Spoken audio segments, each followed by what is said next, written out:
So, Eddie, thank you so much for participating in on our YouTube channel, our Community of Practice channel. And on behalf of SETI, I want to thank you so much for your leadership today. Thank you for inviting me. Really humbled to be here. Awesome. So, as always, we begin by acknowledging the original stewards of the various lands that we are on. We also acknowledge our ancestors. We acknowledge all those who toiled without compassion or compensation. We acknowledge all the elders and community stalwarts whose shoulders we stand on as we build, share, learn together for our collective liberation and sovereignty. So, if you can please do us the honors by introducing yourself to our listeners and viewers and tell us about your amazing work. Thank you. Yeah, so my name is Eddy Adra. I am the CEO at Coast Funds. I've been with Coast Funds for over 7 years now. Started off actually in finance and as the CFO, and then transitioned into the CEO role when our previous CEO transitioned to a different trust. Really humbled and lucky to be part of such an amazing organization. Coast Funds. If I can give you a little bit of background on the organization, Coast Funds is an Indigenous-led foundation that serves 29 First Nations on the coast of British Columbia, really serving the nations on delivering funding and various services that we provide them to support their stewardship and economic development and infrastructure priorities. And I always liked it when I talk about Coast Funds. I always like to talk about the impact because that's to me one of the biggest things that resonates with me and the organization. And really, since 2007, Coast Funds, the nation's accessing Coast Funds funding, they've accessed over $120 million funding over 480 projects. But to me, the biggest impact and the most interesting thing, especially from a social finance perspective, is through their funding that they've accessed. So through that $120 million, they've been able to attract another over $320 million. So really a 3-to-1 ratio of funding matching that's being brought into the region, bringing in almost $500 million to coastal economies over the last 15 years or so.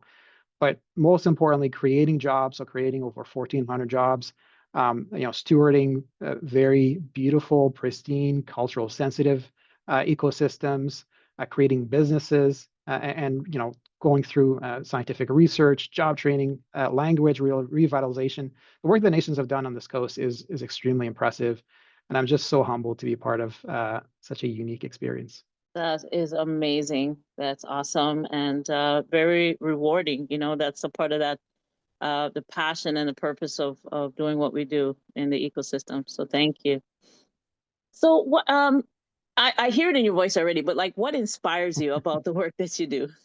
To me, it's the amazement of the impact the nations have with the little funding that they have available through Coast Funds, and seeing the resiliency, the ingenuity, and the impact and the application of that funding, and I see that the nations on the coast as leaders in many different capacities in bringing change. And so in 2007, through the establishment of the Great Bear Rainforest Agreements, that was something new that wasn't done before, right? Conservation in the past was really buying a plot of land or setting a kind of a fence around a plot of land saying, no one can touch this, this is now conserved. Whereas the Great Bear Rainforest Agreements are really kind of rethought and retooled, creating actually new legislative tools to really think as to, well, how do we recognize that these are indigenous lands and that the nations are the stewards of these territories? How do we recognize that conserving a territory will have a temporary economic development impact to the people who live there, and how do we kind of work through that?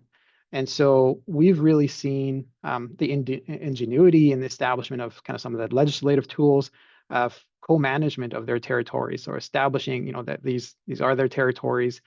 It's not just about protecting the forest, but it's about developing a diversified economy, understanding that everything is interlinked with each other. You're conserving the forest, you're restoring the streams, the salmon is coming back, jobs are coming back into the territories, into the First Nations territories, and you're really building this circular, localized economy that's not just extractive in nature. That's not just taking resource money and people away from their territories, but it's bringing it back.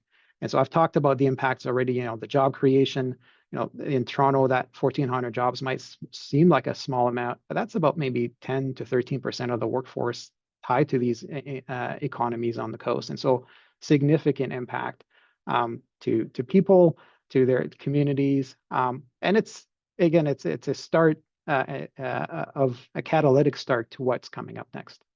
Exactly, exactly. That's fabulous. And so, on the flip side now, what challenges or barriers have you faced in your work, and how were you able to overcome them or in the process of overcoming them?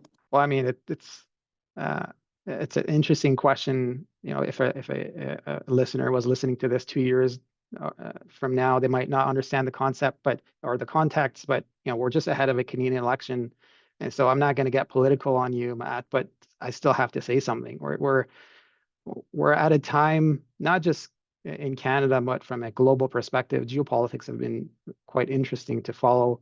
But what I see, I think, is the most challenging right now is the continued racism and colonialism that we see in the space. I think to not acknowledge that would not be truthful for me to kind of sit here and speak to the challenges. These are real challenges that we see continuously. I would expect that, in 2025, having learned from our history, these conversations would be issues of the past that we wouldn't be talking about today, but that people would want to learn from the history and better understand how to show up in their space and with communities. But unfortunately, that's not where we are at. And so that's, I think, one of it doesn't come to a barrier to the work that we do, but I think this is one of the challenges in the space that we continue to see um, uh, continuously, and it's really unfortunate, and it's really frustrating just to see that continuing. But another challenge that's maybe more tied into the work that we do is the continued funding gap that we see to bring in economic development and infrastructure equity across the region and across the country. I think we know that there's the AFN has issued a report that reflected the significant infrastructure gap between what First Nation communities have when you compare them to non-First Nations communities, and that gap is quite significant.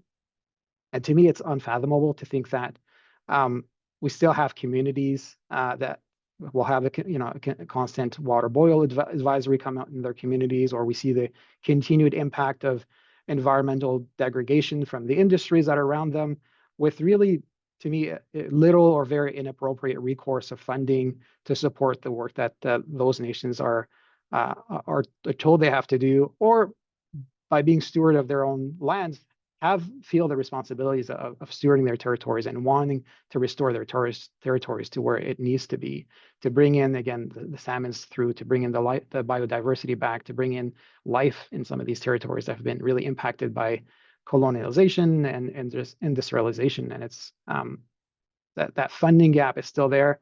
It's improving in some spaces. We continue to see some further investment, but we're still nowhere near where we need to be. Oh, 100%. The two that you even brought up is so relative because you're dealing with, like I said, the patriarchy, having this white leader in front of you year after year after year is something that's really speaking volumes in a very diverse nation as Canada is, very multicultural, dominant. Mhm. So there's definitely a problem with that, and that this needs to be addressed in such a huge, amplified way. And we are doing our part, but like you said, we're nowhere near to where that we should be in 2025. Yeah. Totally agree. And then you have, the action and then the reaction, the cause and then the effect, because you're dealing with one dynamic, one spectrum that, uh, you know, um, you know, how not to get too political, but there's an issue here. There's an Yep. issue here, yeah, There and is. Yeah. it cuts very deep, and people have to be ready to listen because the next generation is holding us accountable, and the next generation is unapologetic. Right, we're dealing with a whole different a spirit that has come upon our young people. I always tend to believe it's the ancestors returned, So Mhm. yes, accountability is key in this day and time. So, I'll leave it there.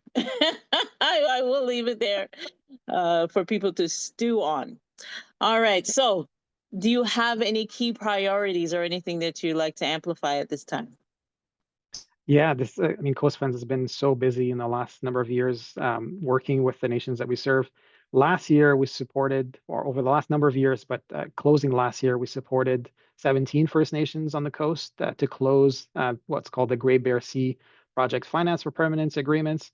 And those agreements are for the establishment of marine protected areas, the stewardship of these territories, the establishment or the furtherance of sustainable economic development and infrastructure development in the region. And so these were $335 million agreements, really significant in the scale of the work that's being done, and a great investment, both kind of federally, provincially, and by philanthropy to move these initiatives forward, to recognize the important work that's ahead of us that the nations have been doing for 14,000 years, and to really fund the work that needs to be done.